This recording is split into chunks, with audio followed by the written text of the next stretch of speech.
Dark Water by Koji Suzuki. Part 7. Forest Under the Sea. Early winter, 1975.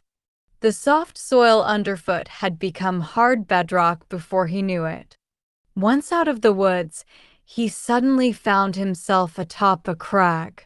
With the rugged hardness of rock to reassure the soles of his feet, he made his way to the edge and peered over to find a sheer ledge dropping off no more than his own height. Here the woods abruptly ended, and below the drop extended a sloping strip of land covered by fallen leaves. Although there should have been something like a small stream winding its way down the eastern slopes of the mountain, no marsh was visible from this point onwards, nor was the sound of running water to be heard. It felt like but a short while ago that the noonday sun, reflecting off the water, repeatedly caught the eye. Yet the stream vanished as if swallowed up by the earth. There was little need to check the map. The underground water that welled up from this stretch of mountains fed a tributary of the river Tama, and upon swelling to much greater proportions, flowed into Tokyo Bay. Beneath the rock that felt so rugged to the soles of his feet ran the groundwater in streams formed of rainwater that had percolated through the hard rock. As Fumihiko Sugiyama thought of that crystal-clear water, something struck him as strangely incongruous. He lived in a high-rise condominium with a magnificent view of Tokyo Bay. He gazed upon the river Tama every day and could clearly remember the color of the water. The water was quite filthy and could only be described as a dirty blackish gray. He wondered how the unsullied, crystal-clear water flowing from the source could be transformed into such an unsightly mess by the time it reached Tokyo Bay. As he stood atop the tiny crag, Sugiyama wondered how fascinating it would be to observe every subtle and detailed change in the color of the water as it flowed from the source to Tokyo Bay. Sugiyama was about to jump down from the low crag when he found himself faltering. It was not that great a drop and could have been jumped easily. Yet he felt a surge of unease. The ground at the bottom of the small cliff was covered with leaves, which made for a strangely uncertain footing. Fallen leaves had frequently caused him to slip in the past while traversing mountainous terrain. Wet leaves stuck to the surface of rocks were a particular hazard because a hiker could easily slip and fall. Although the layers of leaf mold that lay under the leaves posed little problem, the leaves could also conceal a hollow in the rock or a tree root, which were often the cause of sprained ankles. Sugiyama was not concerned about spraining his ankle, however. He had visions of something like a bottomless dark pit lurking beneath the leaves. As he thought of the terrible consequences of jumping into something of that nature, he stepped back from the edge. Behind him could be heard the rustling of bushes being pushed aside. Suspecting that it wouldn't take Sakakibara much more than a minute to catch up, Sugiyama decided to wait for him on top of the ledge. Sakakibara was out of breath when he arrived where Sugiyama stood. Sugiyama thrust his chin in the direction of the ledge to call Sakakibara's attention to what lay below. Sugiyama thought his expression would have sufficiently conveyed to Sakakibara his dilemma as to whether they should jump down. However, with a display of characteristic obtuseness, Sakakibara sprang off the edge without so much as checking his footing. He landed with a thud on the fallen leaves below. Due to the slight downward slope of the ground below, Sakakibara had landed on his rump. Sitting there with both arms extended behind to support himself, He pointed his jaw upwards and grinned at Sugiyama as if challenging him to stop wasting time and join him on the double. A man of hefty build and the antithesis of agility, Sakakibara was also a reckless character who had not infrequently provided Sugiyama with hair-raising moments in the past. "Are you all right down there?" asked Sugiyama. As if prompted by the question, Sakakibara started to rise to his feet, the sardonic smile still visible on his face. At that moment, however, his foot slipped on the leaves, dropping him down heavily again on his rump. Sugiyama laughed out loud. Preoccupied by something all of a sudden, Sakakibara crawled face up to directly under the ledge and started to investigate the surroundings with a look of grave concern on this face. "Say, look at this." He raised his hand aloft and signaled to Sugiyama to hurry and jump down. Gauging the steepness of the incline below, Sugiyama jumped and landed on his feet. He had managed to keep his balance and only needed one hand on the ground to steady himself. He turned to find Sakakibara now lying on his stomach, his face close to the bottom of the ledge. Right next to Sakakibara's rotund face gaped a dark hole similar in proportion to his friend's face. Crawling up to Sakakibara, Sugiyama peered into the hole. Could it be the entrance to a cave? Sugiyama's tone suggested that he was not so much asking Sakakibara as himself. He didn't want to get his hopes up, only for them to be dashed, so he suppressed the excitement he was beginning to feel. They had hiked the mountainside for half a day now, and the only openings had been fissures in the rock, cracks hardly wide enough to insert his arm, let alone his body. Thus, trying not to get his hopes up, Sugiyama found himself believing that this aperture, too, was probably nothing more than the den of some animal. With an earnest air, Sakakibara began brushing aside the leaves with his hands. At length, a soft, damp patch of earth was revealed, but Sakakibara continued working with his hands. There were signs of the air outside being drawn into the opening. Apparently, a current of air flowed through the inside of the cave. The opening was not small. Sugiyama's hopes began to rise slightly.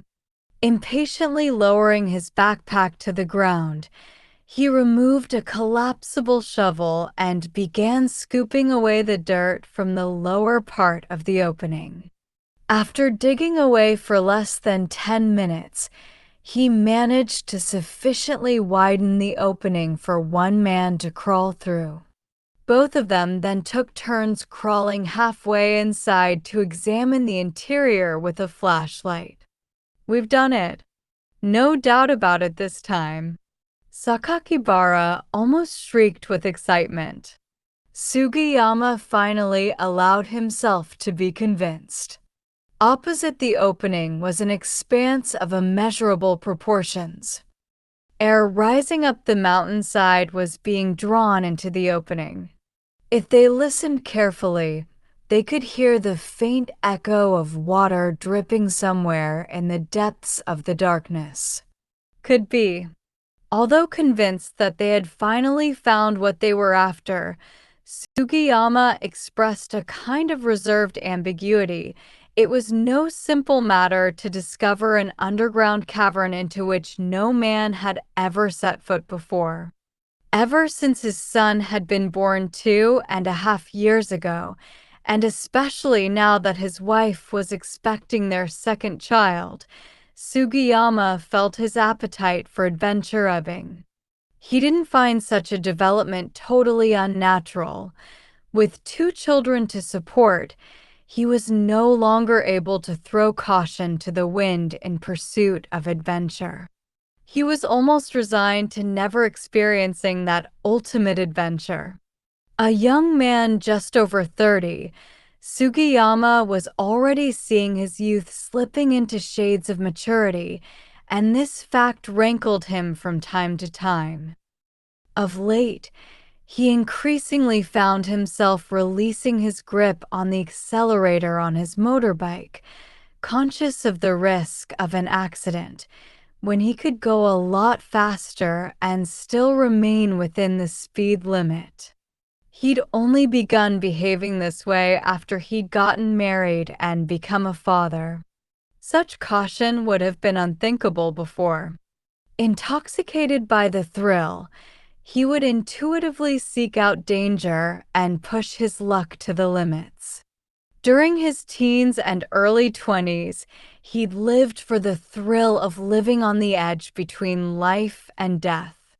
However, his hunger for adventure had waned once he realized how little he would leave his wife and children if anything were to happen to him, given his meager savings and such. At 31, there was no way he could be described as having had his fill of adventure. There were so many things left to do. It hadn't helped being stuck in the same old job at a newspaper-affiliated research firm for most of the past decade. Had he avoided getting mired in that kind of rut and been constantly alert and on the lookout for a better position, his footwork would no doubt have been more nimble now. At best, he had learned self-restraint. At worst, he'd become overcautious. The challenge he now faced was whether to let the sight of the cave gaping in front of him be governed by an emotion of self-restraint or by daring initiative. Sugiyama took the copy of the map from his backpack and entered a rough estimate of their current position. He also took a photograph of the surrounding landscape so they would be able to locate this place again in the future. Not surprisingly unaware of Sugiyama's dilemma, Sakakibara was attempting to squeeze his hefty frame through the opening. It was clear that he fully intended to enter the limestone grotto. They were wearing cotton overalls and had some caving equipment in their backpacks, although not the gear they would need on a serious spelunking mission. Sugiyama tugged at Sakakibara's overalls and tried to pull him back. "Don't you think we'd better leave that until later?" Their journey around the mountainside on that particular day had been meant simply for discovering underground caves, not actual exploration. Sugiyama tried to convey his concern that they had been lucky enough even to find a suitable cave, and that they should now be returning.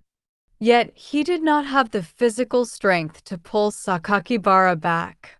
Neither could there be any denying that he was also very intrigued as to what might be inside. "There's no going back now."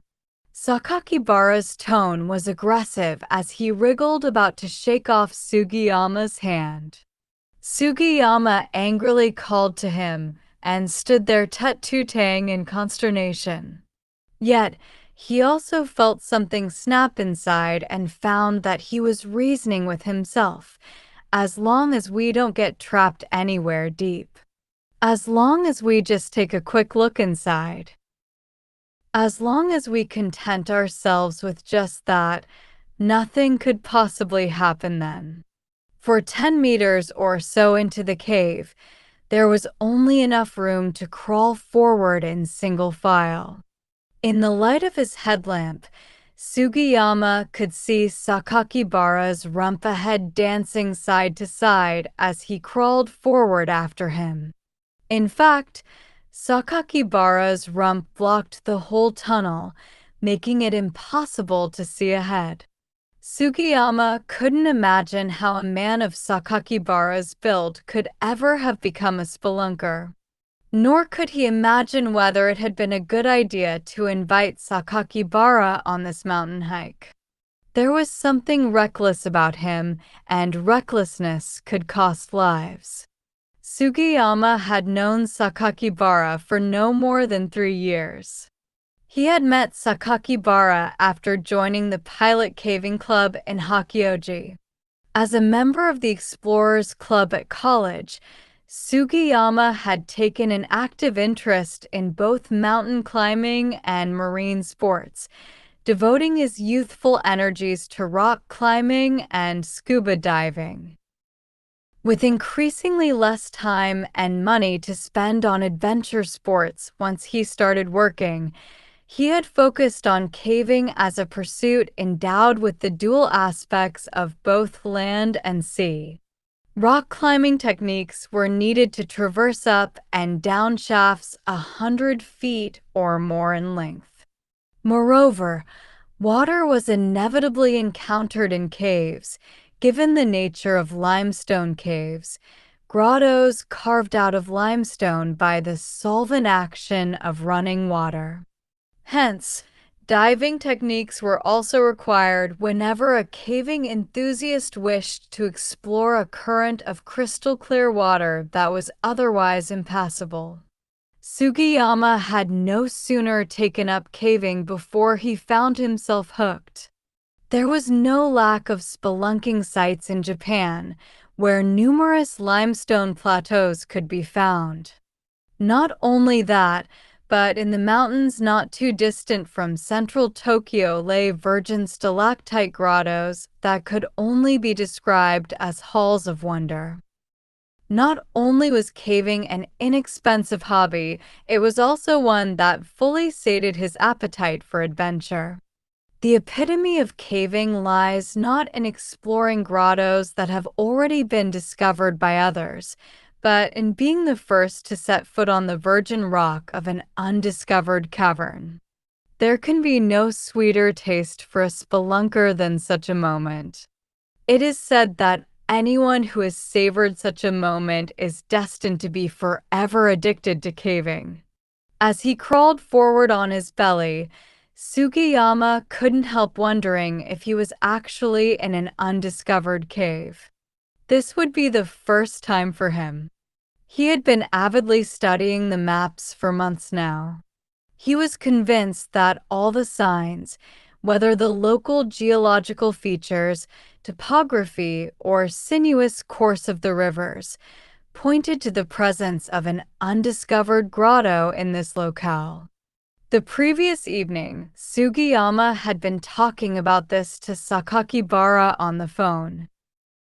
With the following day being a Sunday, their conversation had turned to arranging a casual mountain trek to search for caves. They had set out early that morning, driving for about 2 hours and parking the car on the side of a woodland road.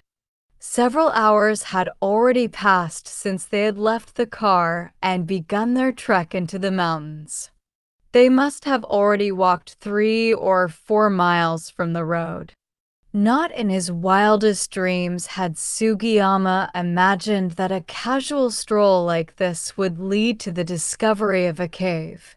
Sugiyama had agreed that, even if they should come across an opening, they would put off going underground until they could organize a fully equipped expedition with other members of the caving club. Sakakibara had humorously intoned the words fully equipped expedition, as if to suggest with such a grand expression that the likelihood of their ever discovering a virgin grotto was less than 0.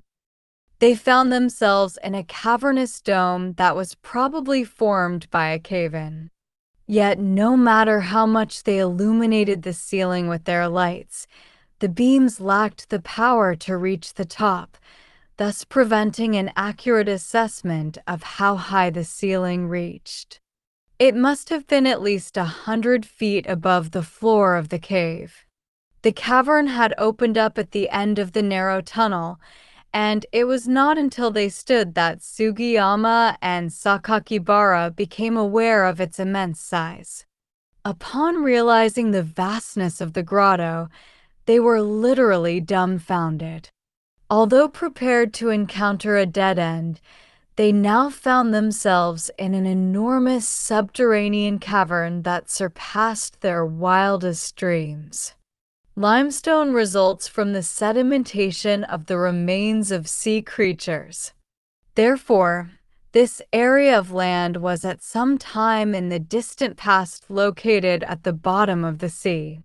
Thrust up from the sea, the earth had become land, later to be covered by woodlands. Water erosion had then formed this gigantic cavern of majestic proportions. Sugiyama stared at the ceiling in blank amazement, not so much at the size of the cavern as at the incredible length of time that it must have taken to form. After an enthralled silence lasting almost a minute, both of them started to speak at once. Fantastic. There was no other way to describe it. Without a shadow of doubt, they had discovered one of the largest subterranean limestone caverns ever found in the Kanto region. Little could they have imagined that such a massive chamber existed under the mountains where they had been hiking just moments before. Excitement welled from deep inside to suffuse every pore. It's moments like this that make you realize you'll never quit caving, right? Intoxicated by their good fortune, Sakakibara whistled a cracked tune as he scanned inside the cavern with his flashlight. His whistling struck Sugiyama as annoying. It sounded out of place. Usually indifferent to Sakakibara's discordant whistling, Sugiyama now found that it rankled his nerves so much that he was unable to ignore it. Suddenly, Sugiyama felt apprehensive. There was always the risk that, negotiating a constricted passage into an expansive cavern, a spelunker would forget the route taken to get there. Sugiyama took out his compass, took a reading, then entered the direction on his diagram. Yet no sooner had he jotted it down than it occurred to him that he was being quite silly. After all, such precautions were only necessary when you intended to go down much deeper. It was far too hazardous for just two people to enter a newly discovered cave with such inadequate equipment. They should be calling it a day and making their way back. Nevertheless, Sakakibara had made his way to the edge of the cavern and was shining his flashlight down in search of a route to pursue. He was still whistling. The sound reverberated eerily through the stalactite-girded arena. "Say, Sakakibara, let's be getting back," Sugiyama called out to his partner, who had his shoulders hunched as he peered frantically at the floor. Sakakibara finally stopped whistling. "Come look at this. There's a shaft." Paying no attention to what Sugiyama had just said, Sakakibara stood there with a triumphant air. He looked even less inclined to leave than before. On hearing the word shaft, Sugiyama's resolve swayed, for he was renowned among the members of the Pilot Caving Club for having the best shaft scaling skills. Sakakibara and the others were no match. Thinking he might as well have a look to gauge the value of the find, he casually made his way over to where Sakakibara was shining his flashlight. In the vast bell-shaped cavern where they found themselves, there appeared little else that promised to lead them any further than the shaft where Sakakibara was directing his flashlight.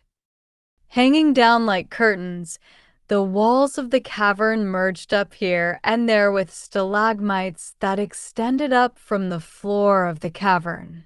There may well once have been a passageway leading somewhere off the edge of the cavern, but it had undoubtedly been blocked off by debris from the cave-in.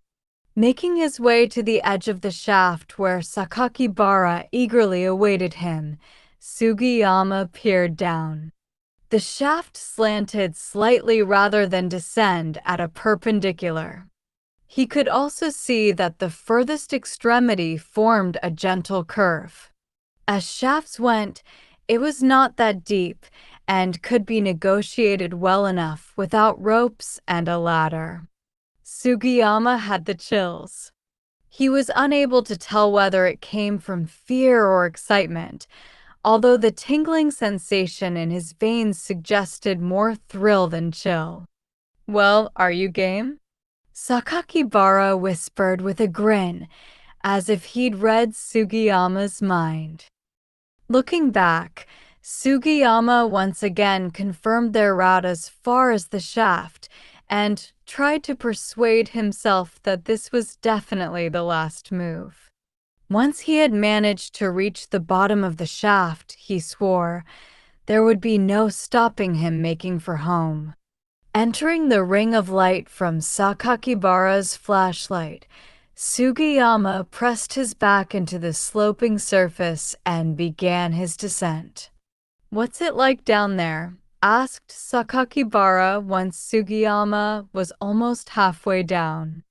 Not responding to Sakakibara, Sugiyama had stopped and was straining his ears to listen. He could hear the faint sound of water dripping somewhere. He remembered hearing a similar sound at the mouth of the cave. "I can hear water." No sooner had Sugiyama responded than Sakakibara thrust his hefty backside into the shaft. "I'm there." Sakakibara started down after Sugiyama, and there was no stopping him. The shaft bottomed out in a gentle curve, which led to another level chamber of pretty much the same shape as the one before. It was a much smaller, bell-shaped cavern. A thin film of water covered the slippery surface of the cavern walls. So closely did the watery membrane adhere to the walls of the cave that you had to touch it to confirm that it was there at all. Percolating in through crevices in the ceiling, the water slid silently down the walls of the cavern to vanish through the floor of the cave without forming a single pool. The spectacle enthralled Sugiyama as he illuminated the area with his flashlight. He felt a surge of joy to think that he was the first person on the face of the earth to have witnessed this sight. It was the kind of moment savored once in a lifetime, if at all. The power of the moment made Sugiyama forget the oath that he'd made to himself before entering the shaft.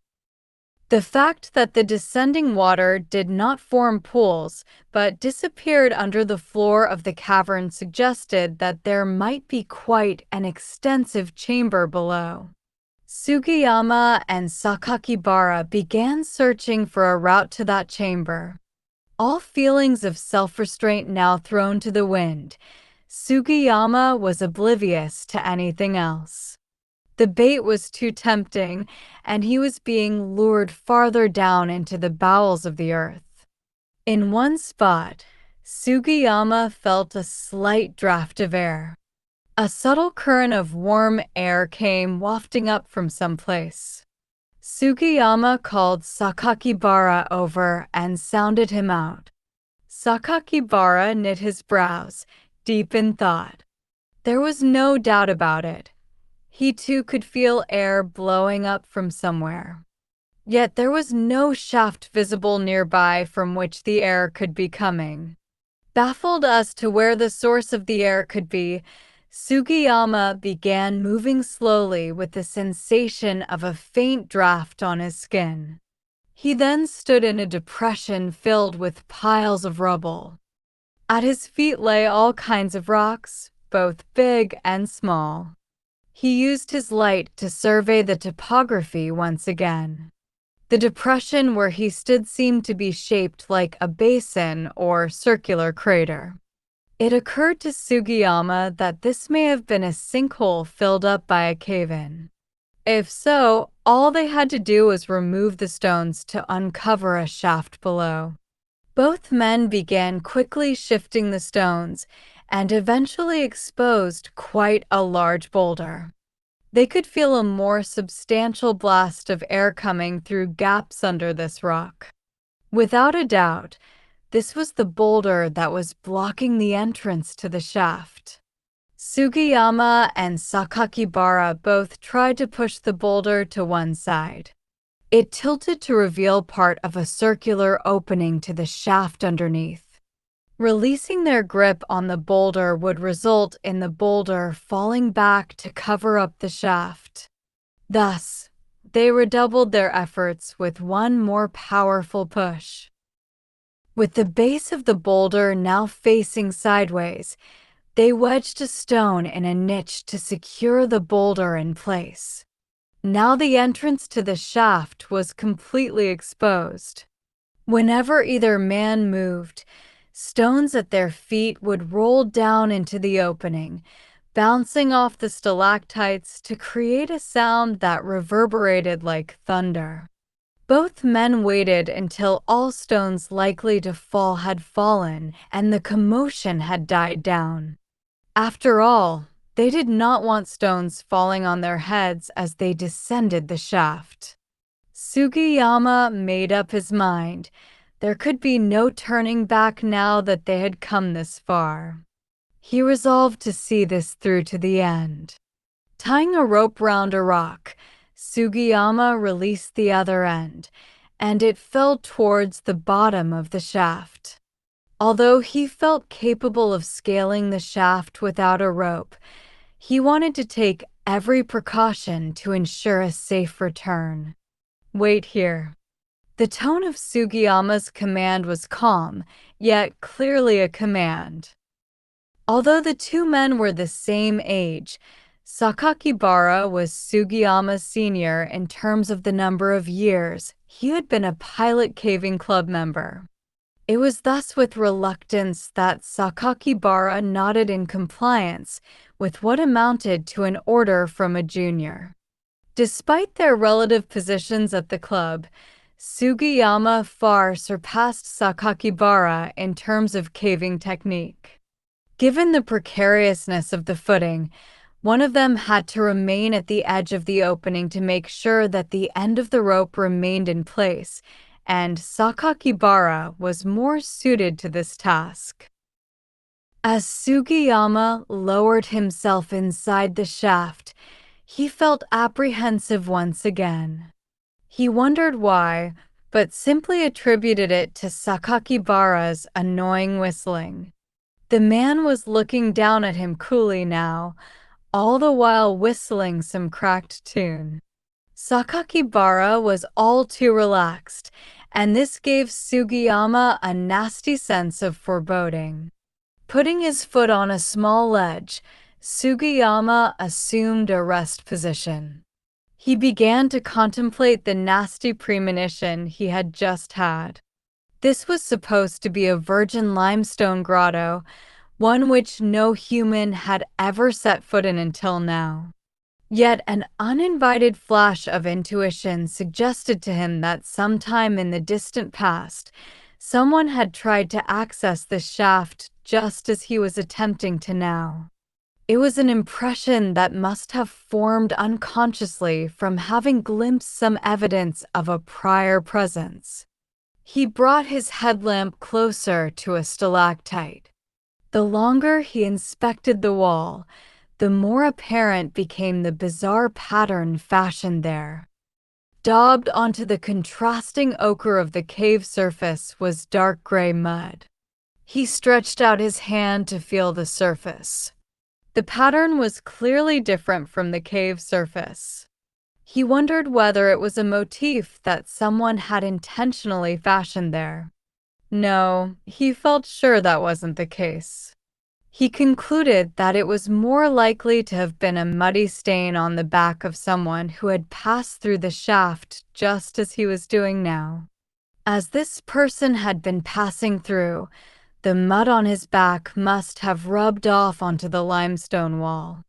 Sugiyama felt his energy rapidly ebbing away.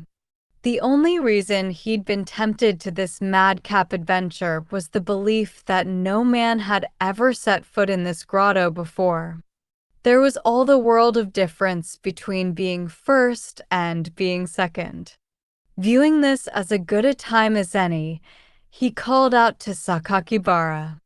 As soon as he shouted, however, a hail of small stones struck him in the face.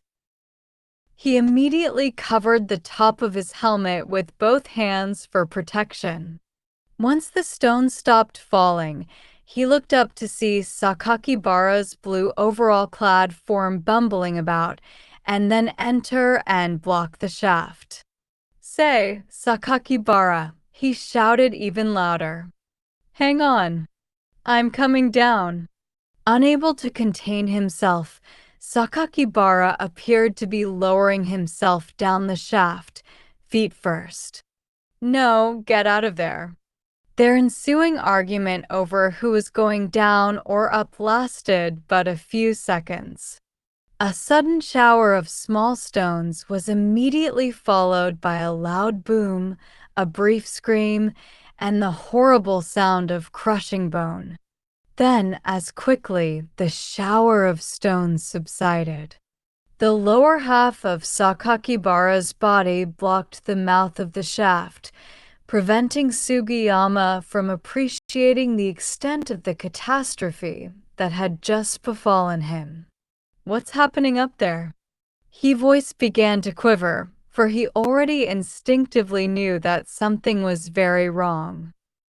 Sakakibara failed to respond, but a short moan percolated through the gloom instead. Sugiyama made his way up until he could feel Sakakibara's feet on his head. He flashed his light up through the gap between Sakakibara's waist and the wall of the shaft.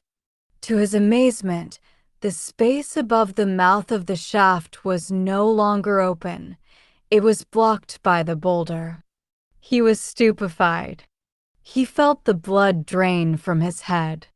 As he braved the dizziness, he regretted that they hadn't properly secured the boulder.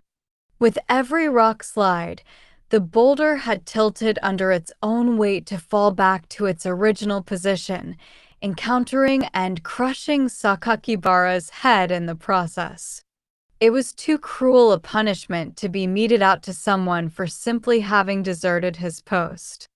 Yet Sugiyama could not suppress his desire to curse Sakakibara for his stupidity. The beam of his flashlight caught the ghastly white of Sakakibara's jaw, under which the sinews of the neck were strained tight. His head was wedged between the side of the shaft and the edge of the boulder so that Sugiyama could not see the face from the nose up. For some time, Sugiyama just stared in blank disbelief. His legs trembled, and he felt nauseous.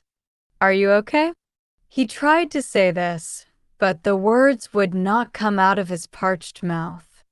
Yet the truth was only too obvious. No amount of talking would make any difference now. Down the strained neck ran thick rivers of blood.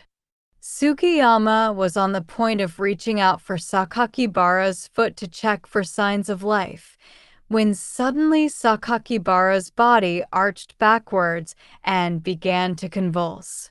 The movements were too unnaturally spasmodic to be anything but the throes of death. His eyes transfixed by the horrendous sight, Sugiyama shivered and tasted bile. There could be no denying that his situation was desperate. It was like being trapped under a manhole capped with a 1-ton manhole cover. Sugiyama was a trapped rat. He felt he'd been there in the darkness much longer than just 2 days. He had spent the first few hours after being trapped floundering about trying to find a way out, wasting a good deal of time and energy. Now that he'd been there for a full 48 hours, he was huddled up almost motionless by the waterside, resigned to the fact that he had but 2 options, and only 2 options. The problem was which to choose. It had occurred to him that he could try pushing up the boulder blocking the mouth of the shaft. Yet he'd already tried to move it and knew just how much it weighed. It had taken every ounce of his and Sakakibara's energy as they had strained in unison. There was no way he could push that boulder up while dangling in the pit with no foothold. Moreover, Sakakibara's corpse was dangling down from his trapped head, blocking any space there may have been. The corpse prevented him from even reaching the boulder, and Sugiyama didn't have the courage to pull Sakakibara's gradually chilling body down from between the boulder and the shaft's edge. Giving up the idea of getting out through the shaft, Sugiyama decided to focus on the opposite direction, making his way downward. In any direction he looked, the interior of the limestone cavern was intricately configured like a labyrinth. It might conceivably be possible to find a way out by a different route. Yet he ended up in a tubular cavern with a radius of about 30 feet. The low portion of the sloping floor was flooded with underground water, forming a subterranean lake. Whichever route he followed ended up at this subterranean lake. He vainly searched every nook and cranny along the edge of the lake for a passageway to another chamber. He realized he was trapped in a sealed cave. For the past 10 hours, he had not switched on his headlamp except to glance at his watch. Although he carried 2 headlamps, he had long switched over to the spare and could not afford to waste a second's worth of power. It was now Tuesday afternoon, 5:30. Under normal circumstances, he would have been getting ready to leave work and head for home. He made it a rule to have supper with his family at least 3 times a week. No sooner would he open the front door of his home than his son Takehiko would come running up to him. Sugiyama loved to hear his son as he tried to enunciate the words he'd just learned. As he lifted his son into his arms, the boy would utter faltering sounds in an attempt to give his father an account of every little thing that had happened that day. The moments offered great relief and comfort to Sugiyama. The desire to experience the joy of those moments inspired him with the energy he needed to finish up work quickly so he could return home. Sugiyama remembered that his wife had wanted him to take the oil heater out of storage. He had put the bulky oil heater at the back of the closet, and it was more than his wife could handle. It would soon be getting chilly, and all he could think about now was that his wife and son might feel the cold. It was the only heater they had, and he simply couldn't get it out of his mind. He regretted not having taken it out for them before setting out on Sunday morning. It was very cold inside the cave, although temperatures were supposed to remain constant throughout the year. It was probably under 50 degrees where he was at that moment. Although it was odd that anyone in such a predicament should be worrying about others, it didn't occur to him that it was incongruous. Sugiyama felt the urgent need to get out of there, fueled by an irresistible desire to get back to his family. Once again, he pondered all the conceivable possibilities open to him. Although he knew he had covered everything over and over again in his head, there was always the possibility that he may have overlooked something. He had told his family on the morning of the day before setting out that he was going for a little hike in the mountains. He had said nothing about exploring limestone caves. Sakakibara had come to pick him up, and they had gone as far as the woodland road at the foot of Mountain Shiraiwa. There they parked the car and walked 3 or 4 miles in the countryside before stumbling upon the entrance to the cave. Sugiyama wondered if Sakakibara had told anyone that he was heading this way. It was unlikely. After all, He had lived alone and had no one to tell. They had made no plans to explore any caves. Their original purpose had just been to hike in the mountainside to look for new caves. Given to worrying at the best of times, his wife would be in quite a state by now. She would no doubt have imagined the worst and called the police a long time ago. Yet how could the police go about searching for them? Their only possible clue would be the car left at the side of the road, although there was little chance of the police even finding the car.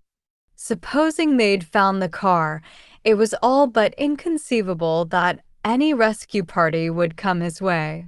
Not only was the limestone cave unmarked on the map, its very existence was unknown. It was impossible to avoid the conclusion that the chances of rescue from outside were extremely low. The only alternative was for him to find a way out. Sugiyama could sit and wait for a rescue team or think of some way of getting out by himself. In other words, he had but one real option. Yet any attempt to escape required so much courage it defied the imagination, and this reality was gradually dawning on Sugiyama. He would need courage, and no ordinary courage at that. Sugiyama may never have thought of a way of escaping had he not discovered the traces left on the walls of the shaft. A more careful search revealed traces on other parts of the cave as well. The tips of the icicle-like stalactites that hung down over the waterside seemed to be chipped, while the flowstone surface was scratched as if brushed by someone's body. The same kind of damage could be seen in various places around the cave. It occurred to Sugiyama that the interior of the cave had been disturbed by a party of explorers from a caving club or other group. Yet he was not aware of any records of this particular site having been discovered. Caving clubs regularly kept in touch. It would have been big news had any unknown cavern been discovered in the Kanto region. If the cave hadn't been disturbed by humans, concluded Sugiyama, it must have been an animal. It occurred to him that a sizable animal could have strayed into the cave and wreaked havoc here and there. Sugiyama slapped his knee the instant the idea occurred to him. The mouth of the shaft had been blocked by the boulder. This meant that any animal must have crept into the cave via a different route. He could not imagine where such a route could be located. Yet some secret route had to exist somewhere. It was just that he had overlooked it. Though he vainly searched the periphery of the cavern, he failed to find even the smallest crevice. He was at a loss as to how to account for the evidence. Turning off his headlamp, he sank deep in thought. Immersed in the pitch darkness, he concentrated his thoughts and began thinking hard. The inside of the cavern was not totally silent. There was the constant sound of dripping water. The drips ran down the stalactites of limestone that hung from the grotto's ceiling and fell plip-plopping on the subterranean lake below. Even in the darkness, it felt like he could see the droplets as they rippled the surface of the lake. The sound amplified the notion of water in his mind until he realized that water was the key to the puzzle. Wasn't it possible that water was flowing out from the bottom of the subterranean lake? And what were the implications? Opening his backpack and extracting the lens cap of his camera, Sugiyama set it on the surface of the water. The cap began to float from right to left. He tried floating the cap again, but this time in a different place. It moved in the same direction. Wherever he set the cap on the surface of the water, it made its way from right to left. A current of water was flowing at the bottom of the lake. What was more, the current was flowing quite rapidly. Sugiyama finally realized that, although to all appearances the water seemed to be a subterranean lake, it was in fact an underground river. Since the beginning of November, 2 typhoons had swept across the Kanto region, bringing heavy rains. As a result, the underground water level was higher than usual, and the route leading out from the cave must have sunk underwater. Since the water was flowing from right to left, somewhere down toward the left, he concluded, there should be a tunnel through which the water was draining away to the outside world. The current would not be so rapid if the water had no sizable hole to drain through. The more he thought about it, the more certain he felt that there was an underwater tunnel. That was all well and good, but he still had to find some way of getting out. Although he had found a route out, it was not as if he could just walk along it. Sugiyama could not yet summon up the courage to take the first step. Once taken, there was absolutely no turning back, and he could have no way of knowing what awaited him along the way. How inexpressible would be his joy upon seeing the light of day. When he had been trekking across the mountainside, he noticed that the river winding along the eastern side of the mountain had suddenly vanished. According to Sugiyama's compass, east was left. It seemed a fair conclusion that the underground water was flowing into a river on the eastern side. Since they had been making in an easterly direction ever since entering the cave, it was also probable that he was by now quite close to the opening from which the water was draining out. He frantically tried to imagine the brilliance of the light, how he'd stumble outside into open space from his imprisonment in the cave. He had to invoke his courage by picturing the joy of feeling the light of day radiating down from above. Yet, paradoxically, the greater his desire to get out of there, the stronger his fear and anguish, lest what he so longed for should be snatched from him just short of the end. Sugiyama was a good skin diver. It was quite possible for him to dive into the dark waters and make his way into the underwater tunnel by feeling the water on his skin and gauging the direction of the current. He had no way of knowing, however, how far the tunnel extended. Once on the current forward, there was absolutely no way back. If he found no exit, there was no coming back. If he ran out of air before reaching the exit, there was no coming back. And even if he did manage to find an opening, there was no telling whether it would be big enough for a man to get through. Imagine the agony of flailing about before a tiny opening, fighting for life. All the distress a man could suffer would suffocate him at once in that final moment. The futility, the anguish, the despair, the physical agony. If he just sat and waited here, he would be spared that agony. Wait? Wait for what? Several years ago, there had been an incident in which a cave explorer had been rescued 4 days after going missing in some limestone caves in Okinawa. He had apparently dropped his flashlight and lost his way. In that case, not only did the rescuers know which caves he had been exploring, but local spelunkers also turned out in force to search for him. Even then, it had taken a full 4 days to find and rescue him. Sugiyama wondered which of 2 options offered the better chance of survival. It was inconceivable that a rescue party would arrive within a few days. Diving in search of an outlet was no doubt the better option in terms of his chances for survival. The question was whether he was capable of facing the suffering that may lie ahead. Another 2 days had elapsed. He had now been trapped for a total of 4 days. He could afford no more indecision. It was now or never.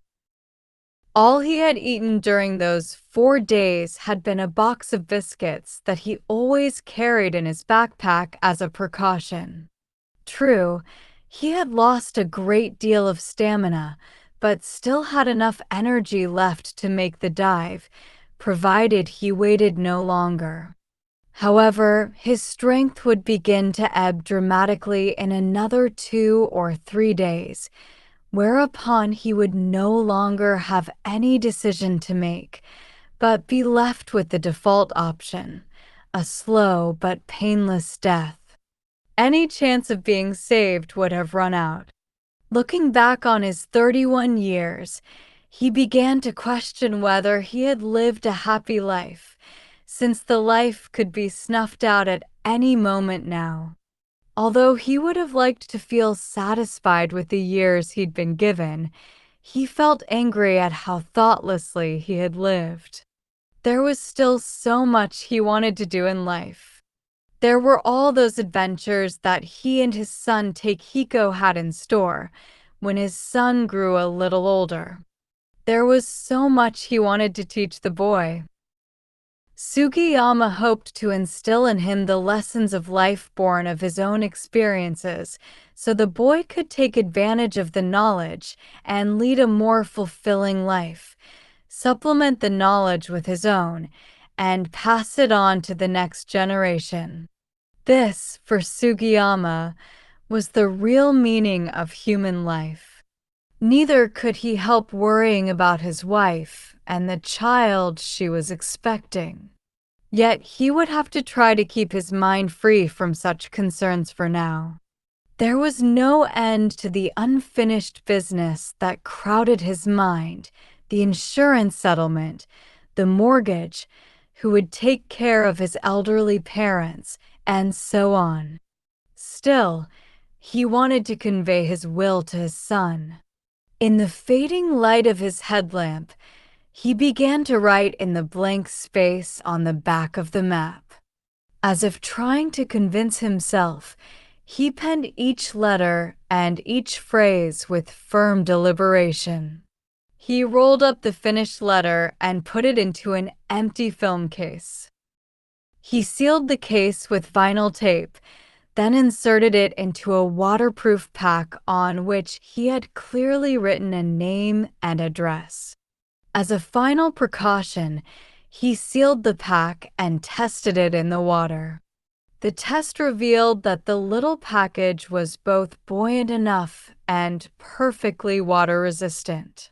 What Sugiyama had in mind was what would happen if the outlet was too narrow for him to pass through. If that were the case, he would dispatch the letter to his family in the direction of the opening. He felt that there was little likelihood of it ever reaching outside the cave unless he released it immediately in front of the opening. Even if he managed to push it into the tunnel leading out, there was the risk of the buoyant package getting caught up in the countless stalactites hanging from the roof of the tunnel. Writing the letter strengthened Sugiyama's resolve. He had to believe that he had a chance. At his best, he could swim about 50 meters underwater without having to surface. With the aid of the current, he could probably cover even more distance. As a precaution against projecting stalactites, he would wear his helmet and keep his overalls and boots on. Turning his lamp on, he set it on a nearby rock to shine on the left side of the subterranean lake. The light flickered feebly as if it would go out at any second. He gradually lowered himself into the water and waited until he grew accustomed to the cold before submerging his entire body. Swimming over to the left side of the lake, he placed his hand on a ledge and poked his head above water to regulate his breathing. The headlamp on top of the rock was almost out. Sugiyama took several short breaths and filled his lungs with air. The case containing the letter was wedged under his belt so that there was no possibility of losing it. He patted his belt to reassure himself that the letter was still there. The instant he did so, the headlamp went out. As if this had been his cue, Sugiyama began diving down along the line of the ledge. About 6 feet down, the current became more vigorous, assailing his face and almost ripping his helmet off. His groping hands found the opening to the tunnel. The water around him was rushing into the tunnel. It was just as he had guessed. His will firm, he entrusted his fate to the current. Summer 1995. The troop of 12 pitched base camp on the gentle slope that fronted the entrance to the cave. They were members of the University Explorers Club led by Takehiko Sugiyama. Although they had been particular about selecting a shaded spot to pitch their tents, no sooner had it passed 3 in the afternoon than the tents were being directly exposed to searing sunlight. With faces bathed in sweat, the club members shouldered their equipment. Their load consisted not only of caving gear, they also had their full diving equipment to carry, which was no joke. The cars were parked on an empty stretch of ground near the foot of the mountain, about 1.5 miles downhill from the camp. Each club member had had to make 2 round trips to carry their 2 sets of gear uphill. The screeching of cicadas was so loud that normal conversation was out of the question. The club members devoted their energies to setting up base camp rather than conversing. Their preparations were progressing ahead of schedule. Takehiko gave a satisfied smile as he saw how adroitly the members were handling the preparations. Putting down the tackle he was carrying, he took a brief rest and stretched his back. The dark mouth of the limestone cave gaped right in front of them. The opening to the grotto had been made wider than it had been back when his father had arrived here 2 decades earlier. The impenetrable darkness that lay beyond the opening, though, was exactly the same as what his father had witnessed. For Takehiko, the cave was a place that he'd felt destined to visit sooner or later. Now known by the impressive name of White Rock Caverns, these limestone caves discovered by his father had been visited by dozens of research teams. Until the year before, plans had been made to develop the caves into a tourist attraction under the aegis of the local village administration. However, the plans had been abandoned for the most part. Not only had the project been opposed by local environmental protection groups, but the estimated costs of building roads and other tourist infrastructure had been staggering. Thus, the limestone caves had been left untouched. The general public was not allowed to enter the caves. The district forest office granted admission permits only to such official groups as research teams. The caves were only a 3-hour drive from where Takehiko lived. He could have come whenever he wanted. Nor had he lacked specialist friends. He could have dived into the subterranean lake where his father had died whenever he chose. Takehiko had intentionally kept putting the visit off. Hardly a day had passed during most of his life without him picturing that subterranean lake. It had even figured in his dreams. He had long lost count of the times he had woken in the middle of the night, gasping in panic at the water and darkness as they closed in on him. At this time in his life, he faced no hardships worth mentioning. It occurred to him that the time had come. Once summer vacation was over, He would have to cut down on activities with the Explorers Club and devote himself instead to completing his undergraduate thesis and finding a job. The following year would see him a busy, gainfully employed member of society. He felt that his visit must happen now or never. Takehiko had just turned 3 years old when his father's body had been retrieved from the bottom of the subterranean lake. Children of that age do not even understand the meaning of death. That muscular, vital body he had hugged every day had been there one moment and gone the next. The only sensation he had had was that something familiar had suddenly vanished. 6 months after the two men encountered tragedy in the cave, a local exploration team had chanced upon the body of Sakakibara, the friend of Takehiko's father. Immediately after the grisly discovery, the team had also discovered his father's body while surveying the underground lake. Thus, they had finally resolved the incident involving the two men who had gone missing about 6 months earlier. Even after the team had removed the boulder, Sakakibara's decomposing body had remained dangling there. As the team turned their flashlights on Sakakibara's corpse, they had been aghast to see the calcified back of his crushed skull cleaving as one to the limestone.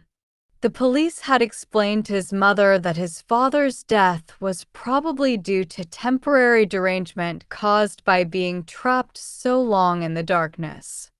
What the police meant was that his father had become so mentally confused that he drowned himself in the lake. Cases of suicide by drowning are apparently not uncommon among desperate people marooned or adrift at sea for a prolonged period of time. Takehiko's mother refused to accept the conclusion offered by the police. Although there was no use in contesting it, it was a point of personal rather than criminal bearing. She did, however, doggedly insist that her husband had not been the kind of man to panic in a crisis. She understood her husband's personality better than most. The club had completed its preparations for diving in the cave by 11 the next morning. Takehiko and 5 other members would be the first to dive, while the other 6 members remained on standby. All team members, including the 2 female members, were certified scuba divers and had plenty of experience diving at sea. Only 3 members of the team, however, had cave diving experience. It was the role of the captain, Takehiko, to initiate the remaining 9 members into the mysteries of cave diving. After a meticulous check to ensure that all equipment was working properly, the 6 divers lined up on the bank of the underground lake. Takehiko once again ran through the most important points to keep in mind. Avoid using your fins as much as possible. If you disturb the sediment, you'll end up with 0 visibility. If you panic and try to surface, understand that there's nowhere to surface. The only thing is to avoid panicking. Have you got that? Do not panic, whatever you do. Remain calm at all times. Approach any crisis with calm. Okay. Nodding in response, the other divers inserted the mouthpieces of their regulators into their mouths without a fuss. In addition to the lights fitted onto their helmets, all divers carried powerful searchlights. Each diver was tied to the lifeline at a uniform distance from the next diver. Their air cylinders were not fixed to their backs. They were to clasp their cylinders to their breasts if the need arose. The ability to move them this way prevented them from getting in the way in such a constricted environment. The presence of the divers brought a distinctive aura to the cave as the beams from their 20-odd lights reflected off the surface of the lake and illuminated the walls of the cavern. They were fitted out with so much equipment and so many lights that they literally dazzled. Takehiko's father had been unadorned with such gear when he made his attempt on the tunnel. If he could see them now, he may well have smiled at the somewhat excessive array of equipment. The prolonged rainy season had caused the subterranean water level to swell. Takehiko silently dived beneath the surface of the abundant waters of the lake, leading his fellow explorers on their way. No sooner had he gone under than he became aware of the oval opening to a tunnel, about 3 feet across, in the left wall. He noticed countless little bubbles moving toward the opening and being drawn in. It had to be a tunnel that led to an outlet. In an attempt to relive his father's experience, Takehiko held in his breath and let himself be directed by the current towards the tunnel, reminiscent as it was of the viscera of some enormous monster.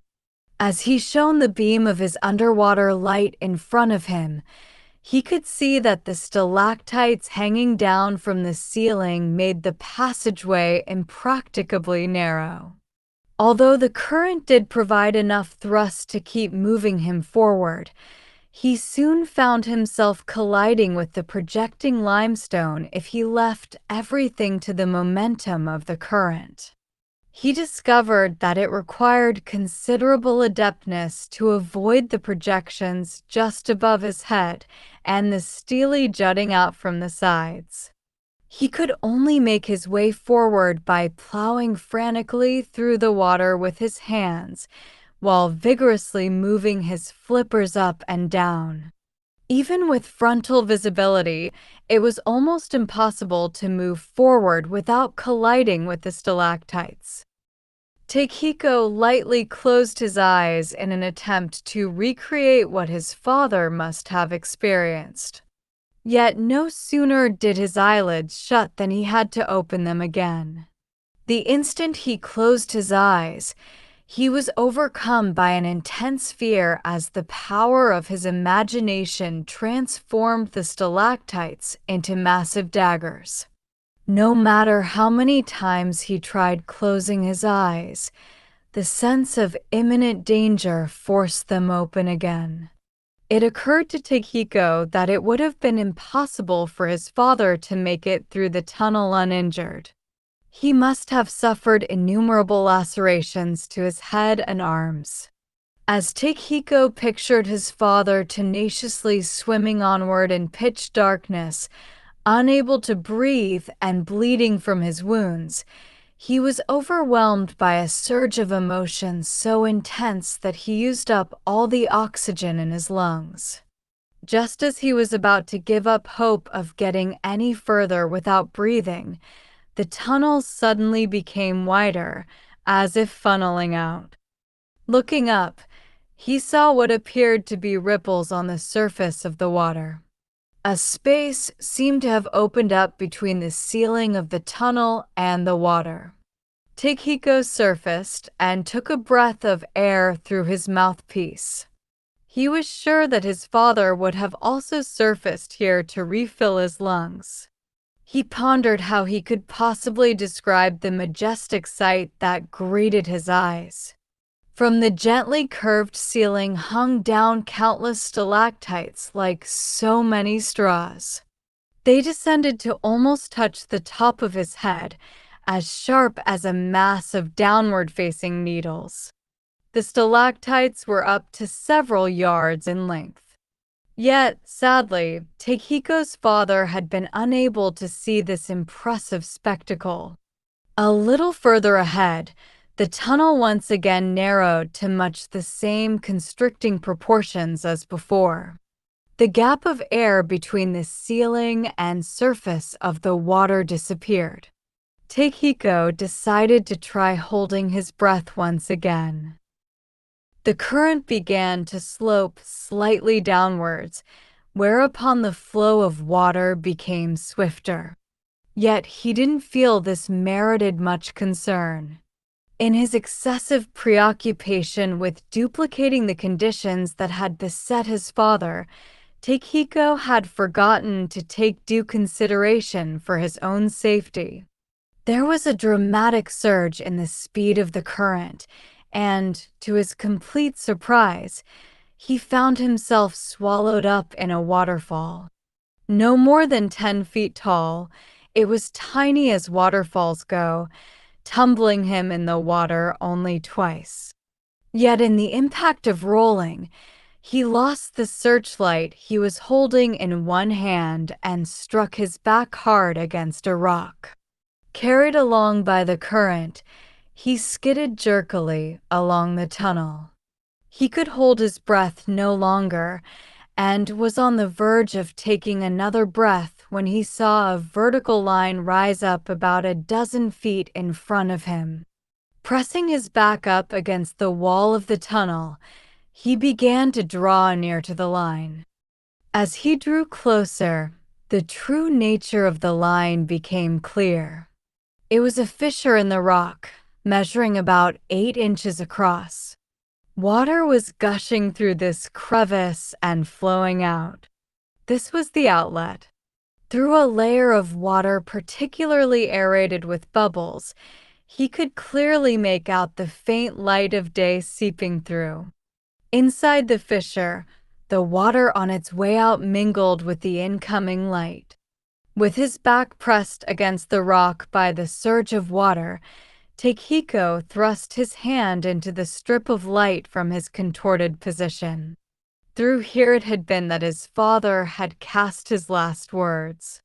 A year after the news of his father's death had reached the family, the film case containing a copy of the map had been delivered to the Sugiyamas. On the reverse side of the map were words that testified to his father's final deed. It was a letter from his father, likely written immediately before he died. There could be no doubt that water linked this underground lake with Tokyo Bay. The water flowed first into a tributary, then into the thicker line of the river Tama, which emptied itself out into Tokyo Bay. Yet, what were the chances of a letter delivered this way arriving to the addressee? Surely it could only be described as a miracle. And yet, the sublime strip of light making its way through the aperture had the power to make one believe in just such a miracle. They had found the letter in their mailbox. It had been delivered in the film case, although the package bore no sender's name, thus making it impossible to determine who had found the letter or when it had been found. They could only imagine that it had been discovered by a resident of the Okudama area, else it had become entangled in the nets of a fisherman plying the stretch of sea near the mouth of the Tama. Whoever the finder, he or she had taken the note from the film case and read it, and appreciated the importance of the message to the family for whom it had been intended. He or she had also been kind enough to send it to the Sugiyamas. The letter said, "Dear Takehiko, even when we know there is no way out, we sometimes have to press ahead in search of one, no matter how dim the prospects. I know I can count on you to take good care of your mother and the child soon to be born. With love, your father." Without a shadow of doubt, it was his father's handwriting, every letter imprinted firmly. The letter was proof that his father had been prepared to meet his death. It was clear why his father's body had been found near the outlet below a subterranean lake. Knowing that there was no way out, his father had yet sought a way and tried the submerged tunnel.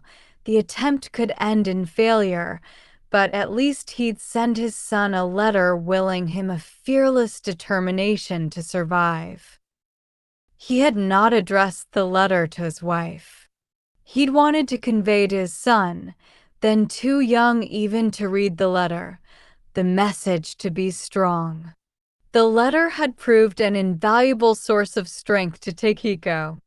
He'd read it over and over again. When life called for courage, he recalled his father's words and the difficulties he'd tried so hard to overcome. Takehiko had had only 2.5 years with his father and now hardly even remembered those days. Yet the darkness that his father had faced pursued Takehiko into his dreams, making him gasp for air. Every time he awoke from the dream, he felt only more determined to be strong. Because he had the letter, there was nothing he feared in life. He thrust his arm into the crevice up to the shoulder and slowly pulled it back. If the opening had only been twice as wide, his father's wish would have been granted. He'd have emerged into the radiant light. Takehiko strove to imprint the sight before him in his memory, so he'd never forget. And he said in his heart, "Dad, I got your will." Epilogue. In the old days, Cape Cannon used to be called Cape Hodok or Cape Buddha. Although almost 72, Kao had never heard the cape called by the older name. In the dawn of an early spring morning, Kao briskly walked the route she always took on her strolls. The Buddhist goddess of mercy, Kannon, was supposed to extend the hand of salvation to all who called upon her. Kao believed in Kannon and had made it a rule to come this way on her morning stroll for the past 20 years. Whether Kannon or Hodok, the name of the cape had welcome associations. If nothing else, the name revealed that the cape was a place marked by history. In fact, the walk along the promenade revealed among the bushes what were either Jizo roadside statues or tombstones. The things were no doubt originally placed there to appease the souls of the dead who'd been washed ashore on the promontory, but none of the local residents had any idea how or why the artifacts had been installed. In any case, there were surprisingly many of them on and around the cape. It was not yet fully light as Kao made her way along the path skirting the sea. In a slightly stooped posture, she walked with her eyes cast down. Once the spring holidays arrived, her granddaughter Yuko would come and visit her, and Kao would be able to take her granddaughter along on her walks. A walk, she felt, was always a little bit more worthwhile with someone by her side. Her spectacles steamed up with her own breath. Kao slowed down and looked at the pedometer fastened to her waist. It was hardly necessary for her to check. She could usually guess how many paces she'd walked and was never off by more than a few paces either way. This kind of accuracy was to be expected. After all, she'd been in the habit of walking this route almost every day for the past 20 years. Coming to a halt in front of a cave of crumbling rock, she looked at her pedometer, which showed exactly 2,000 paces. This meant that she had covered roughly a mile since leaving her home in Kamoy. Stretching her back, she walked toward the sea, bringing her 2 hands together in prayer as she faced the rising sun. The words of her prayer had not changed much over the past 2 decades. She prayed for the health of her 2 sons, the one who lived in Tokyo and the one who lived in Hokkaido, and for their families. Now and then, whenever the need arose, she prayed for something she wanted, but never more than one thing. She'd never pray for too much. Kao believed that if you stood on the tip of Cape Cannon and prayed to the rising sun, all your wishes came true. She'd been petitioning the sun less than 2 months when her son called to triumphantly announce that he'd been promoted to section supervisor at an early age. "It's thanks to the goddess Canon," Ko told him. "Huh. I think it was thanks to my being very good at what I do," her son replied, laughing. Originally taken up as a form of rehabilitation, her early morning walks were now undertaken purely for the well-being of her family. It was now 20 years since Ko had collapsed on a street corner in Yokosuka. At the time, she had been in her 50s. An ambulance had taken her to hospital, where she had been diagnosed as having suffered a subarachnoid hemorrhage. Her condition required immediate surgery. As luck would have it, the operation was successful, but left her with the temporary inability to walk properly. For several months after leaving the hospital, she had to lean on her husband's shoulder to walk. She had now recovered to an extent that it was no longer immediately noticeable that she dragged her left foot. At one point, her spirits sank very low when she thought that, for the remaining years of her life, there would never be a time when she wouldn't have to limp. Yet her success in overcoming the impediment had boosted her confidence so much that she felt she'd gained a new lease on life. She felt more truly alive after the operation than before. As Ko would have it, this too was a blessing from the goddess Canon. While Canon may have had a hand in Ko's robust recovery, there was one more reason for her renewed vigor. It began as a strip of light that had caught her eye.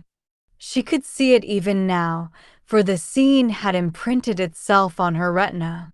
The strip of light emanating from a tidal pool on the beach had been one of the main reasons why she'd become so particular about taking her walks every morning like clockwork. It had happened almost 20 years before, about 6 months after she was released from the hospital. Although the doctor had urged Ko to walk as a way to get better, she considered it such a chore that she kept putting it off. At length, the doctor had told her that she would become bedridden if she did not change her attitude. The words shook her into action, and one morning she decided to go for a stroll. Dragging her bad leg heavily behind her, she nonetheless managed to walk as far as the tip of the cape. As she paused to catch her breath, she leaned over the promenade railings. She was utterly exhausted after having struggled all the way, forcing her left leg to come forward with the rest of her body. Ever since leaving the hospital, she had been distressed by her body's constant refusal to cooperate with her intentions. She found her disability all the more irksome for once having been such an active person. Huffing and puffing, she sat atop the railings and took a wad of tissue paper from her pocket. After wiping her nose and eyes, she put the tissue paper back into her pocket, seemingly unwilling to throw the used paper away. She had repeatedly used the same wad of tissue in the same way during her walk. The railings gave way to a patch of rocky coast.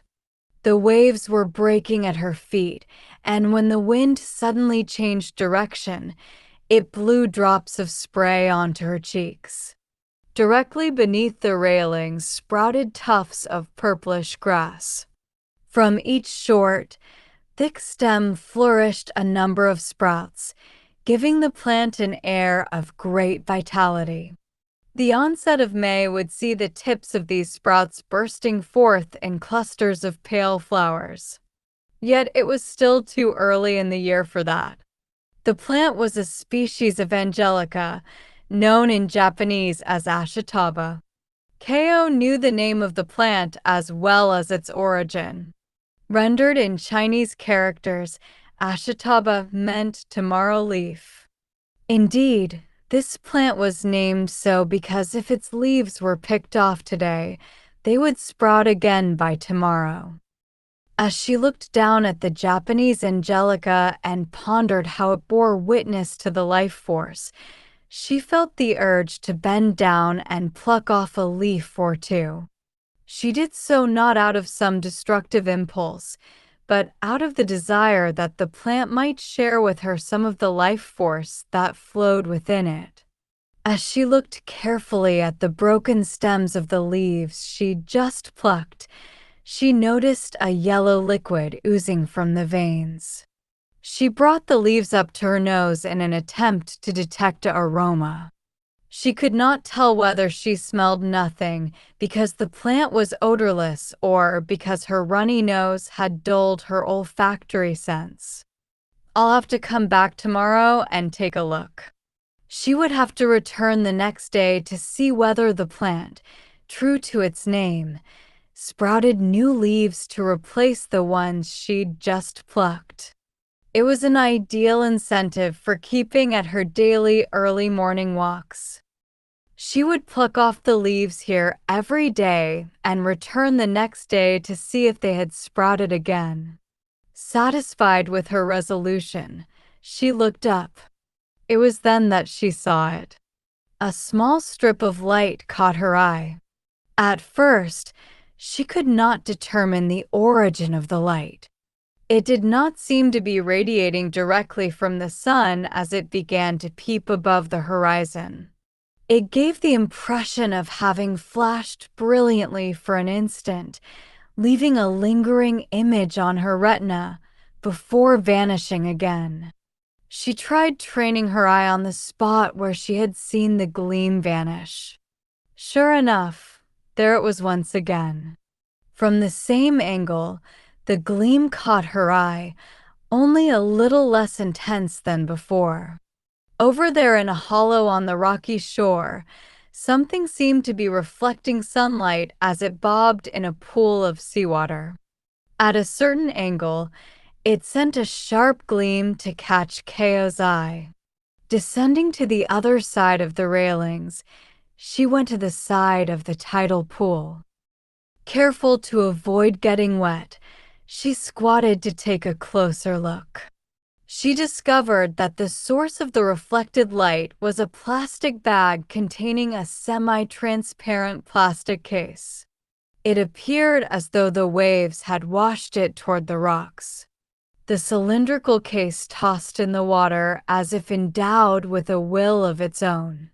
She thought she heard a voice nudging her to reach out and pick up the plastic case. Although she was not in the habit of picking up flotsam washed up onto the shore, she could not resist reaching out and picking up the case. She took the dripping bag between her fingers and held it up to the light of the rising sun. The case it held was securely sealed with rubber tape. She could see in the case, in turn, a rolled-up piece of paper. A letter. With a flash of intuition, she tore open the plastic bag and removed the case. The romantic fancy that occurred to her in that instant was that she had just received a letter that had been washed up after being carried a great distance. Conversely, it could be a child's doing. She recalled having seen her elder son once attach fanciful letters to balloons on sports day at his school, releasing all the balloons into the air at the finale. It did occur to Keo that it was quite possible that some child had done the same kind of thing by entrusting letters to the sea rather than the air. Keo decided not to read the contents of the case immediately, putting the case in her pocket instead and starting back home. She somehow felt that her leg was not dragging as heavily now as it had on her way out. What she found in the case upon opening it was the neatly folded and rolled up copy of a map of the Chichibu Mountains and environs. She could see that there was some writing on the reverse side. Before she knew it, She was reading it aloud. The first time, it failed to arouse the least emotion within her. It simply sounded like a phrase or two from some homily. She noticed that the sender was a Fumihiko Sugiyama and that the message bore a date at the bottom, indicating that it had been written over a year ago. It did not seem too fanciful to conclude that Fumihiko Sugiyama had written the letter to his son Takehiko. Keo was unable to imagine in what sort of circumstances Fumihiko had written the letter. She was also at a loss to understand the significance of the map of the Chichibu Mountains. Meanwhile, the address on the message said Oda Ward, Tamagawa, River Tama, and even gave the house number. A look at a map revealed the neighborhood to which the message was sent.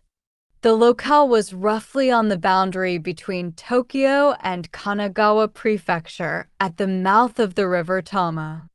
The letter lay in a cupboard drawer for some time after. It had not been put away and forgotten, however. Whenever the fancy struck her, Keo would take it out and pore over it.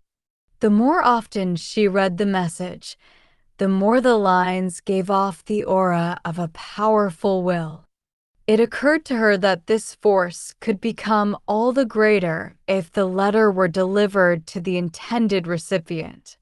She decided to see to it that the letter reached the address it bore. The idea came to her naturally. She'd deliver the letter in person rather than through the mail.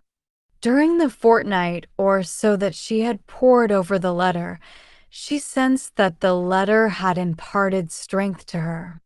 She felt compelled to seek out the address in order to confirm what she'd been given and to show her gratitude for it. At the same time, she felt that this would be a new goal for her. It would involve, for one thing, making all the right train connections from Yokosuka to Tamagawa in Oda Ward. This was not the kind of plan she could feel sure about implementing unless she could make it around Cape Cannon and back again without any trouble. After this, her early morning routine was to rise before dawn, set out on her walk round the Cape, pluck some leaves from the angelica plant, and offer them to the little stone geishos, praying that her leg would get well again. She thought that the delay in getting the letter to its destination was excusable. After all, the message had been written nearly a year and a half ago. Surely it could wait a little longer. Yet, it was conceivable that the family knew about the letter and was waiting anxiously for its delivery.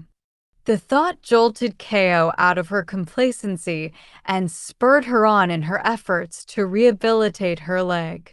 Around the time the angelica came into bloom, her leg had recovered sufficiently to allow her to travel all the way to Tamagawa and back by herself. Keo chose a fine, sunny afternoon to put her plan into action. The condominium of the address was not far from the station, at least as the crow flies. However, Keo got lost somewhere along the way and had to venture up and down several streets before finally finding the apartment building. By the time she arrived, she was so utterly exhausted that she did not think she could walk another step. She had to lean sideways with her entire weight on the handrail to make it up the 3 steps leading to the condominium lobby. At this rate, she couldn't make it back to the station unless she first found somewhere to rest. Once in the deserted condominium lobby, she saw 2 sofas set facing each other in the rest area. She decided that was where she'd take her break, but first she had to find the mailboxes. The names of 4 people were written on the mailbox to which the letter was addressed: Sugiyama, Fumihiko, Kyoko, Takehiko, Akihiko. Keo felt that the father, who'd sent the message, must be Fumihiko, while Takehiko must be his son. From the content of the message, Keo had guessed that it was a letter from a father to his son. The names on the mailbox in front of her seemed to corroborate her supposition. She found herself imagining all kinds of possibilities. What kind of circumstances could have made the father write a letter like that to his son? Where was the father now, and what was he doing? The father's name was still on the mailbox. Did that mean that he was still living together with his family? Or did it mean? Keo put the letter back in the film case, just as she'd found it. It made a metallic clang as she dropped it into the mailbox.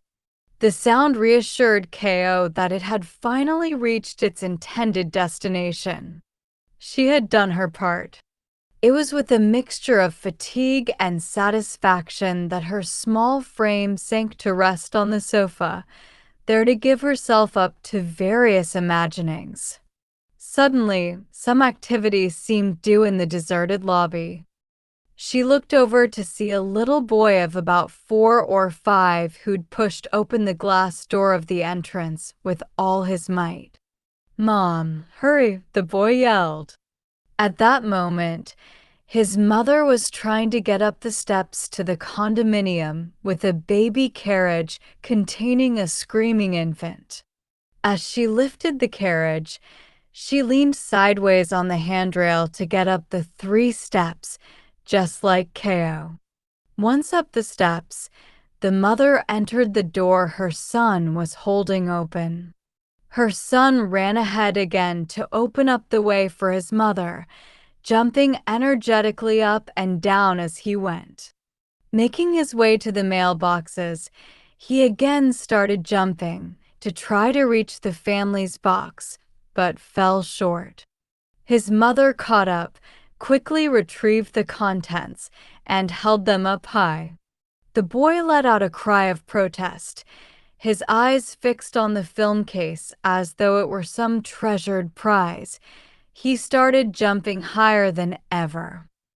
The mother stood there staring suspiciously at the film case that she'd just taken out of the mailbox, while the little boy, leaping up by her side, howled, "I want it," and "show it."